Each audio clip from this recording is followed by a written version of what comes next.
माँ बीला पाणी के चरणों में नमन करते हैं। उपस्थित सभी प्रबुद्ध कवियों व समस्त श्रोताओं की पावन उपस्थिति को नमन करते हुए चार चार पंक्तियों से आप सभी से जुड़ने का प्रयास करते हैं। बहुत अच्छा। पहली चार पंक्तियां माँ भवानी के चरणों में समर्पित करते हैं कि सकल ब्रह्मांड का परिशुद्धतम वातावरण कर दो। सकल ब्रह्मांड का परिशुद्धतम वातावरण कर दो। समूचे विश्व से कलिकाल का ये तम हरण कर दो। किसी कारण निवारण में न हमसे भूल हो जाए, मेरे अंतःकरण में दिव्यतम माँ माँ व्याकरण भर दो। और चार पंक्तियां पावन मंच को समर्पित करते हैं कि नमन है उन कलमकारों को जो उद्गार लिखते हैं। नमन है उन कलमकारों को जो उद्गार लिखते हैं। नमन है उन कलमकारों को जो श्रृंगार लिखते हैं।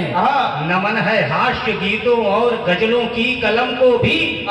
नमन है उन कलमकारों को जो अंगार लिखते हैं। नमन है उन कलमकारों को जो अंगार लिखते हैं। और चार पंक्तियों के माध्यम से बताना चाहते हैं कि हम क्या लिखते हैं कि विरोधी पक्ष को भी हम सदा निष्पक्ष लिखते हैं। सुनना, विरोधी पक्ष को भी हम सदा निष्पक्ष लिखते हैं। जो समकक्ष हैं उनको सदा समकक्ष लिखते हैं। नहीं हम लक्ष्य के सापेक्ष अपने पक्ष को लिखते।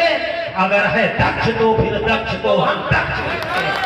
अगर है दक्ष तो फिर दक्ष को हम दक्ष लिखते हैं। जिंदाबाद। और यहाँ पर हमारी एक बार दोनों हाथों से तालियां बजाकर और सम्मानित करिए। यहाँ पे हमारी, अरे वाह, क्या करना मनोज चौहान।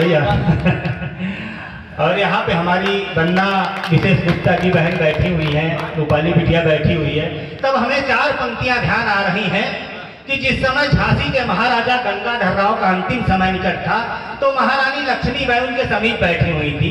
तो उन्होंने अपनी खानदानी तलवार उठा के महारानी लक्ष्मीबाई के हाथों में दी और कहा कि अगर तलवार ये रणभूमि में ना नाच पाई तो, अगर तलवार ये रणभूमि में ना नाच पाई तो, अगर गलती तुम्हारी हमने कोई जांच पाई तो सब कुछ भूल जाऊंगा, सब कुछ भूल जाऊंगा, नहीं माफी तुझे दूंगा।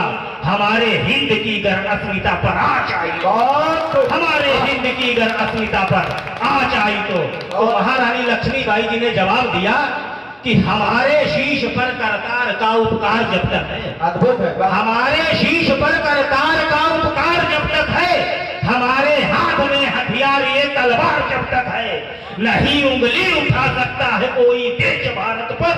हमारी धमनियों में रक्त का संचार, हमारी धमनियों में रक्त का संचार जब तक है तो फिर लेखनी उठानी ही पड़ती है। कवि की मजबूरी हो जाता है लिखना कि श्रेष्ठ नारियां जिस धरती पर सीता माई जैसी हो, श्रेष्ठ नारियां जिस धरती पर सीता माई जैसी हो, सबला जननी जिस धरती पर जीजा माई जैसी हो सकता है भी नहीं कोई उस धरती पर पैदा जिस धरा धाम की ललनाएं ही लक्ष्मीबाई, जिस धरा धाम की ललनाएं लक्ष्मीबाई जैसी हो। और ऐसी हमारी लक्ष्मीबाई जैसी बहन बेटियों के साथ जब आए दिन समाचार पत्रों में मुझे दुष्कर्म जैसी घटनाएं पढ़ने को मिलती हैं, तब चार पंक्तियां निवेदित करता हूं कि हमारे देश में जो भी ये कलुषित कर्म करते हैं, हमारे देश में जो भी ये कलुषित कर्म करते हैं, गलत कर्मों को करके भी नहीं जो शर्म करते हैं, टांग दो उनको फांसी पर, कतर दो गर्दनें उनकी।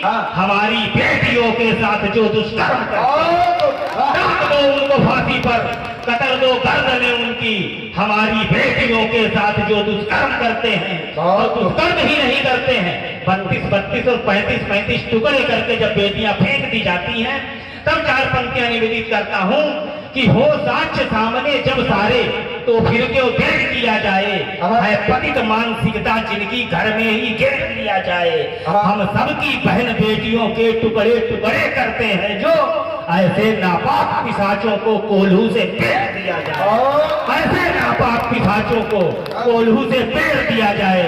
और समय का अभाव है, हमारे बाहर के भी बंधु कविगण आए हुए हैं, सभी को सुनना है।